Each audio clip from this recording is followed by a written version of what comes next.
FIRE is an acronym which stands for Financial Independence Retire Early. It's a movement that challenges the conventional method of working until the age of 65, and it does that by devoting people to a program of extreme saving and diligent investing.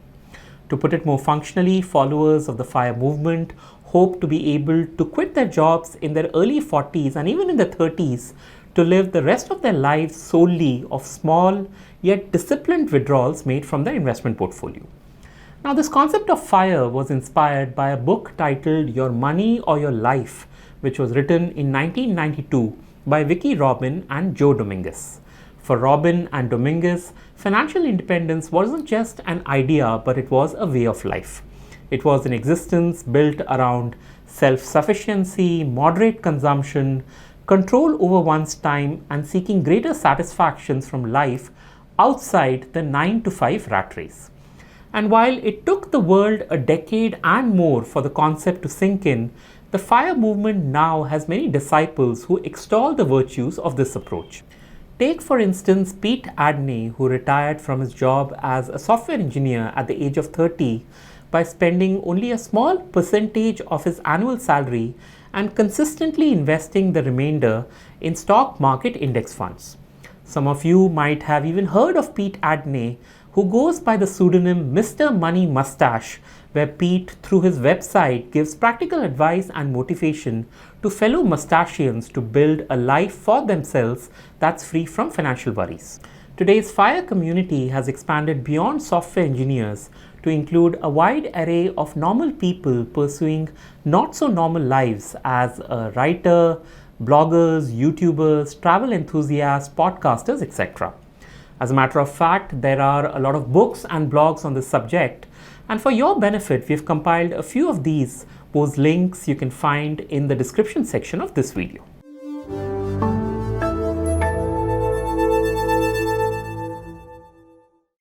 The core tenets of a FIRE strategy are rather simple.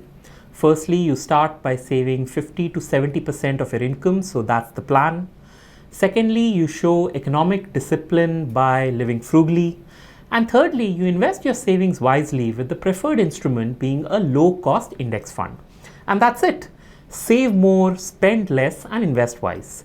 These are the three bedrock principles of any FIRE strategy. Now, before we get into each of these in greater details, it's important for any FIRE enthusiast to first establish the math of it, which starts by you asking yourself two basic questions. How much income do you need to sustain your lifestyle in early retirement? And how soon do you want to retire? The second question is probably the easier one, so let's focus on the first one. That is, how much income you need, which is another way of saying how much are you allowed to spend on a monthly or yearly basis. A helpful and often used rule of thumb around this is the 4% rule. What's the 4% rule? Very simply, if you retire with a kitty of say 5 crores, then per the 4% rule, you can use up to 4% of 5 crores each year, which comes to 20 lakh rupees. In fact, another way of doing this is to reverse the rule. So 4% when inverted comes to 25 times, which means your retirement corpus needs to be 25 times the amount you'll withdraw in the first year. For example, say you need 10 lakhs as expenses in the first year of retirement. Then 25x of that comes to 2.5 crores, which is the corpus you must have when you first retire. Now, whether this 4% or 25x number is adequate or not has been a simmering debate. You see, what you are trying to do here is to calculate the amount of money you need to save to ensure that you don't run out of money during your retirement years. As was the case, the 4% calculations were done in the 1990s using a number of assumptions which were very specific to the United States. For instance, the 4% rule was built on the assumption that your invested portfolio would grow at an average of 7% per year, which seems perfectly doable now. But then some of the other variables might not pan out for our purpose, like the fact that the 4% rule was built to work reliably for 30 years. However, if you are retiring at the age of 40 or 45, then your retirement journey is a lot longer and 4% might be a bit high in that particular case. Another issue with the 4% rule is that it doesn't account for inflation, which for a country like India is a much higher number as compared to more developed countries like the United States. But the good thing is that anyone can make their own version of the 4% rule on an Excel worksheet, and if you make one, then you surely want to add inflation in it. So the point is, you have to get this retirement number right. And to help you with that, we have a related video on our YouTube channel, which not only explains how much wealth one needs at the time of retirement, but also comes with a custom retirement calculator, which I'm sure you'll find very useful. At the very least, it is recommended that one should be a little conservative with their retirement corpus calculations, as you don't want your money to be exhausted due to any reason. But to leave a hint, the rough range for FIRE achievers in India seems to be between 3 crores to 6 crores in net assets without counting property. But you know what? Just don't take my word for it and do your own calculations. Alright, with the math out of the way, let's detail out what needs to be done for each step of the FIRE strategy. The first step is to save anywhere from 50 to 70% of one's income every month, which is a lot higher than the standard 15 to 20% savings that most financial advisors put forward. Of course, saving half of one's income might not be possible for everyone, with some essential expenditures going to rent, food, child's education, home loans, etc. But the idea should be to get as close as possible.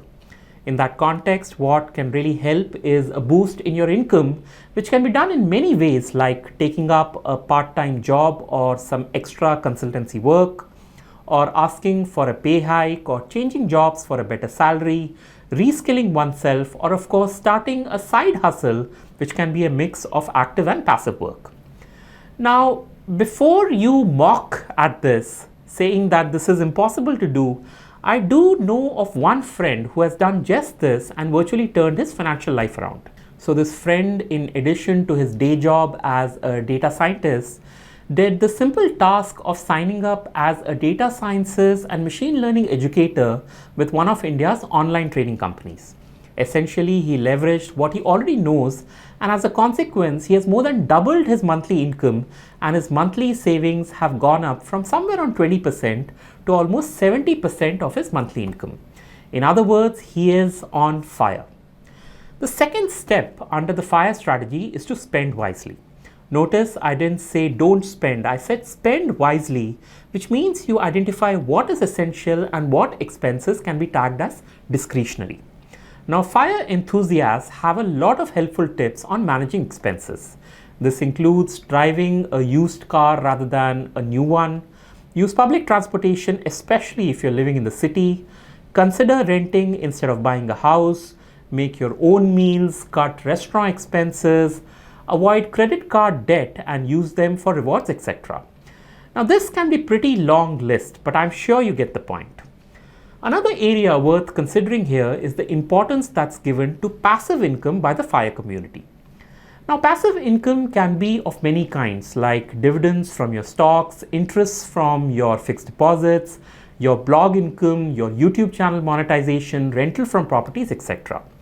And passive income is something that FIRE members are continuously striving for. In fact, a number of followers use something called the F.I.R.E ratio, or the financial independence ratio. So what is this? Well, quite simply, it's the proportion of one's monthly passive income to one's monthly expenses. For example, if you earn 2 lakh rupees as passive income and your expenses are 1.5 lakh rupees, then you have an F.I.R.E ratio of 133%. Now, generally, anything over 100% indicates that some real good progress has been made towards one's financial independence, and together with the retirement calculator can offer a better conviction of your place in the FIRE movement. And the third and final step in the FIRE method is investment. Well, on a basic level, the FIRE principles require us to invest as much money as one can and as soon as possible. Of course, a lot of it is predicated on one being able to save a lot of money, but a savings account is definitely not something that fits within our investment description.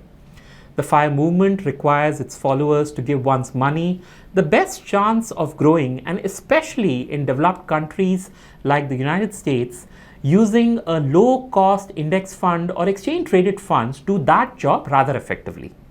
In essence, the focus here is on participating in the market rather than beating it. In India as well, index funds and ETFs are becoming bigger by the month, and if you're looking at using them more smartly and achieving higher than benchmark returns, then do explore ET Money Genius, which is our intelligent investing offering.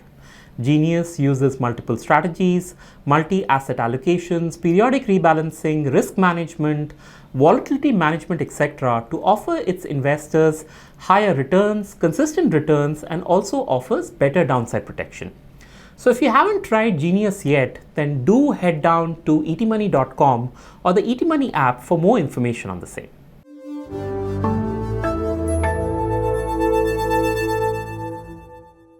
The FIRE movement is catching on because millennials and Gen Zs are looking beyond bland financial advice.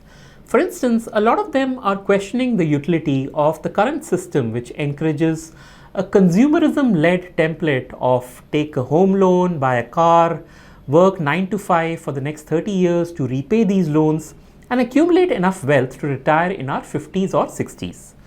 And speaking of retirement, many FIRE activists are also questioning the anchoring that's there around the number 60 or 65 as the retirement age, which is something that economists and politicians have created to serve their own needs and models.